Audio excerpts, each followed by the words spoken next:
សរសើរតាមទំនុកដំកើងដែលយើងនឹងសរសើរដំកើងព្រះតាមទំនុកដំកើងជាមួយគ្នាចាសសូមឲ្យចិត្តយើងដែលជាកូនព្រះនោះបានសរសើរទ្រង់រាល់ថ្ងៃត្បិតព្រះដ៏ពិតនៃយើងជាព្រះដែលមានព្រះជន្មរស់នៅទ្រង់តូចឃើញនិងជ្រាបយល់ដឹងនៅដំណើរផ្លូវជីវិតរបស់យើងរាល់ពេលវេលាហើយទ្រង់សពប្រតិឲ្យយើងបានរៀនទុកចិត្តលើទ្រង់ក្នុងគ្រប់កលៈទេសៈនិងគ្រប់ពេលវេលាចូលយើងសរសើរដំកើង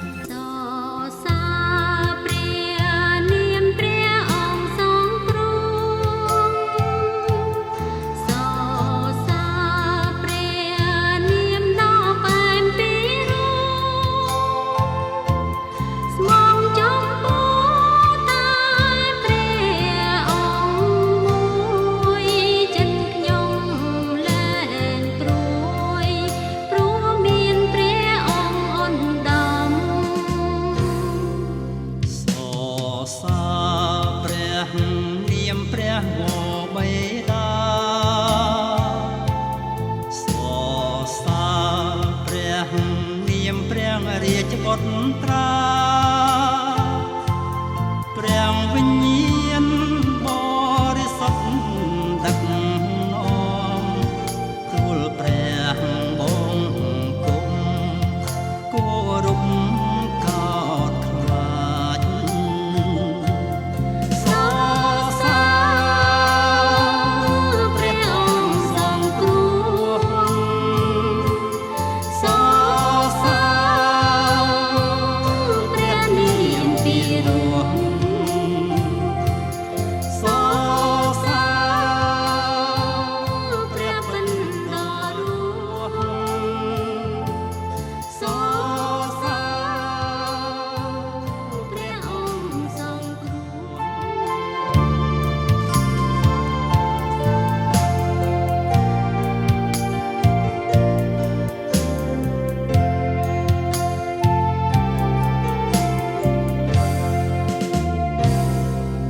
ព្រះយេហូវ៉ាជាព្រះនៃទូបង្គំអើយ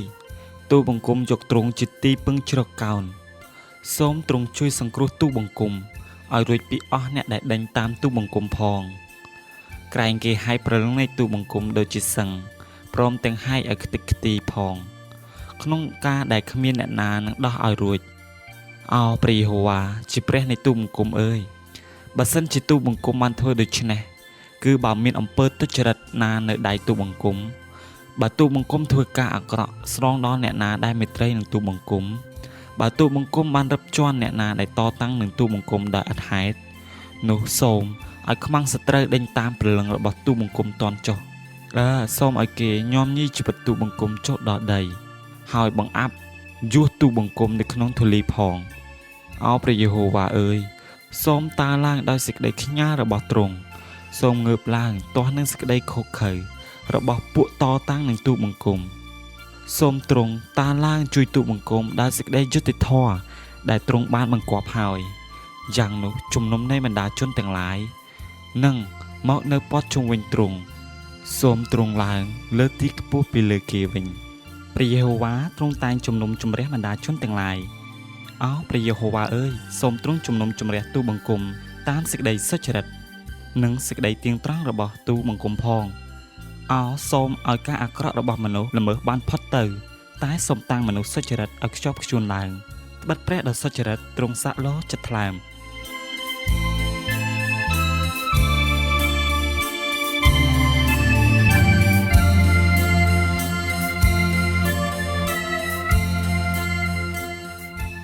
នេះជាទំនុកដំកើងដែលកើតឡើងពីការដែលស្ដេចដាវីតជួបពិសោធន៍នឹងជីវិតដ៏សោកសៅជាមួយនឹងគូសជាពូជពងបេនយ៉ាមីនជាភ្នាក់ងារសម្ងាត់ម្នាក់របស់ស្ដេចសូលនៅក្នុងគម្ពីរសាមយូអែលខ្សែទី1ក្នុងជំពូក24ទៅ26ដោយផ្ទាល់អ្វីដែលស្ដេចដាវីតបានធ្វើនោះគូសបានធ្វើឲ្យមនុស្សដែលមិនដឹងអ្វីសោះស្លាប់ជាច្រើនអ្នករាល់ពេលដែលស្ដេចដាវីតជួបការបៀតបៀនឬមានបញ្ហាជាមួយនឹងមនុស្សក៏តែងតែរត់ទៅរកព្រះសូមយើងស្ដាប់ជាមួយគ្នានៅក្នុងខ1ថាព្រះយេហូវ៉ា ជាព្រះនៃទូបង្គំអើយទូបង្គំយកទ្រង់ជាទីពឹងជ្រកសូមទ្រង់ជួយសង្គ្រោះទូបង្គំឲ្យរួចពីអស់អ្នកដែលដេញតាមទូបង្គំផងស្ដេចដាវីតបានត្រូវខ្មាំងសត្រូវដេញតាមទោះបីមានការនេះកើតឡើងមកលើទ្រង់នោះដំបូងស្ដេចដាវីតចាប់ផ្ដើមឆ្លោះបញ្ចាំងមើលនៅក្នុងចិត្តរបស់ទ្រង់ជាមុនសិនដែលទ្រង់ទូលថាអោព្រះយេហូវ៉ាជាព្រះនៃទូបង្គំអើយបើសិនជាទូបង្គំបានធ្វើដូច្នេះគឺបើមានអំពើទុច្ចរិតណាដែលនៅក្នុងទូបង្គំហើយទ្រង់មានបន្ទូលទៀតថាបើទូបង្គំធ្វើអាក្រក់នោះសូមឲ្យខ្មាំងសត្រូវដេញតាមទូបង្គំតន់ចុះនៅពេលដែលយើងទទួលការបៀតបៀនពីរឿងអ្វីមួយឬពីអ្នកណាមួយក៏ដោយនោះដំបូងយើងត្រូវត្រួតពិនិត្យមើលពីចិត្តរបស់យើងជាមុនសិនកុំរហ័សថ្កោលទោសគេដែលចាត់ទុកថាជាសត្រូវនោះឬក៏តវ៉ាដល់ព្រះថាអោព្រះអង្គម្ចាស់ខ្ញុំអើយហេតុអ្វីក៏ឲ្យការនេះកើតមានឡើងនៅក្នុងជីវិតរបស់ខ្ញុំដូច្នេះ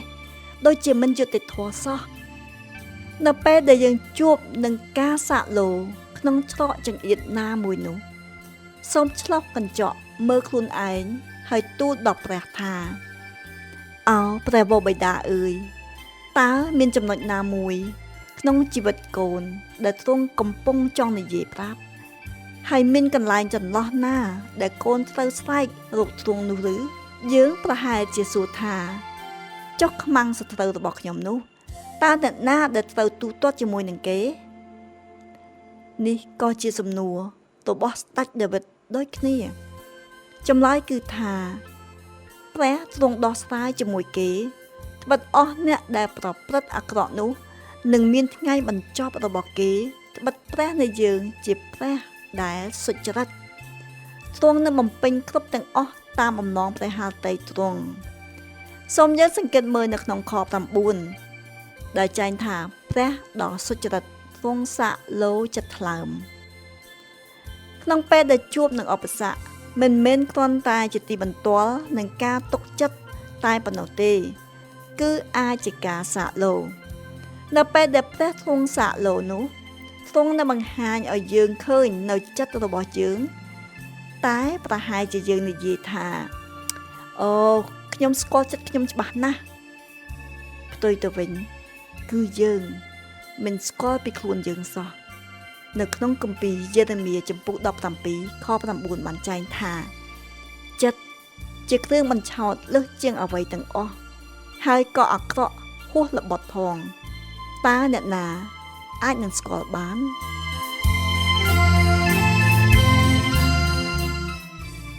ព្រះទ្រង់មានផែនការក្នុងការសាកឡូពេលដែលយើងជួបនឹងឧបសគ្គតើថ្ងៃនេះបងប្អូនលោកអ្នកកំពុងតែធ្លាក់ក្នុងច្រកចង្អៀតឬបើសិនជាមានសូមកុំមើលឃើញថាការនេះដែលត្រូវទ្រាំទ្រតែសូមចាត់ទុកថាជាឱកាសសម្រាប់ជួយឲ្យយើងបានលូតលាស់ខិតជិតទៅព្រះវិញសូមយកពេលវេលានេះពិចារណាពិនិត្យមើលក្នុងចិត្តបងប្អូនលោកអ្នកវិញប្រហែលជាមានមេរៀនអ្វីមួយ